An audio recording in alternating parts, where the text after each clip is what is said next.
Welcome back दोस्तों। Gene सिल्वा ने हरा दिया हमारे दोस्त ब्राइस मिचेल को और अब मुझे यकीन हो चुका है कि ब्राइस मिचेल की एक्स जो है वो चुड़ैल थी। ये धरती गोल नहीं फ्लैट है और जीन सिल्वा ही हिटलर है मेरे दोस्तों।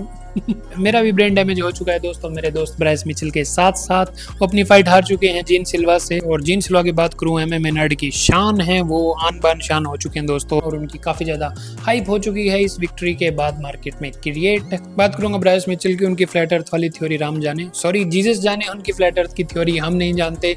Let's get into that fight कि क्या हुआ कि जीन सिल्वा जीत चुके हैं। जीन सिल्वा है अपनी 12 फाइट विन स्ट्रीक पे और क्या हुआ UFC 314 में। लेट्स जंप इनटू इट, करते हैं फाइट का ब्रेकडाउन। सबसे पहले पहले राउंड की बात करते हैं। ब्राइस मिचेल ने काफी अच्छी शुरुआत करी पहले राउंड की। लेग किक्स काफी अच्छी थी, उनकी स्टिक थी। एमएमए नर्ड वालों का जो स्टांस है वो पावर पंचर की तरह होता है। वो अपना लीन बैक रहते हैं, एक पैर उनका आगे रहता है। Basically they are inviting their opponents to leg kick them. और वही किया ब्राइस मिचेल ने भी इसमें।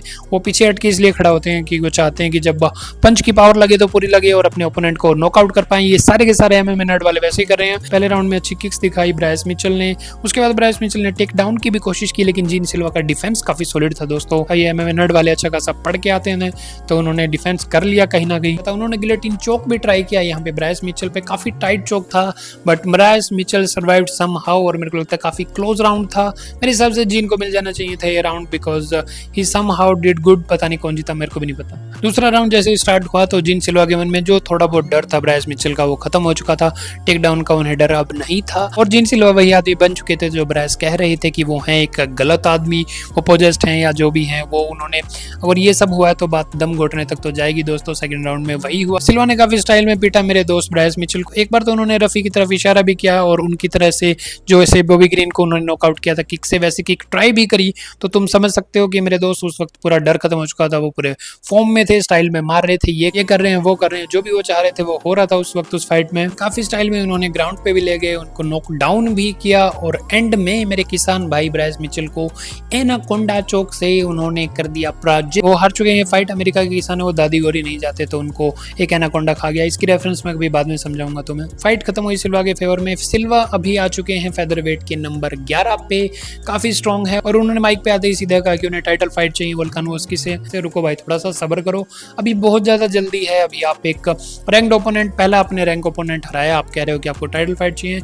आपकी एक दो फाइट में तो वोल्कानोव्स्की रिटायर भी हो जाएंगे क्योंकि वो वैसे ही बूढ़े हो चुके हैं। हाइप काफी अच्छी है मेरे दोस्तों, काफी अच्छी हाइप बन चुकी है इस वक्त सिल्वा की। बट मेरे को नहीं लगता कि वो चैंपियनशिप लेवल पे हैं और ये डिवीजन काफी स्ट्रॉन्ग है। आगे आप किसी को भी उठा लें, मर्फी को उठा लें, आप जो शैमेट को उठा लें या स्टर्लिंग को उठा लें, मेरे को लगता है सारे लेवल्स बियॉन्ड है इनसे और कहीं ना कहीं इनका गेम टेस्ट हो जाएगा। और मेरे को लगता है पूरी जो एमएमए नर्ड की कम्युनिटी उनका भी गेम टेस्ट होने वाला है क्योंकि वो टॉप 5 या उसके आसपास हैं। और मेरे को लगता है कोई रेसलिंग हैवी या तकड़ा ग्रैपलर आएगा और इनको एक्सपोज करके रहेगा। ब्राइस मिचेल की जहां तक बात करूं, मेरे को लगता है कि एक दो फाइट और लड़ेंगे जब तक उनका कॉन्ट्रैक्ट खत्म नहीं होता। उसके बाद उन्हें किसानी में ध्यान देना चाहिए और सिर्फ परमेश्वर की बातें करनी चाहिए। मेरे को लगता है फाइटिंग वाला अब जो है वो उनके मन में बैठ गया है, अब है वो चुड़ैल उनके मन में बैठ गई है, उन्हें वो छोड़ देना चाहिए। उनकी अर्थ अब फ्लैट हो चुकी है सही में।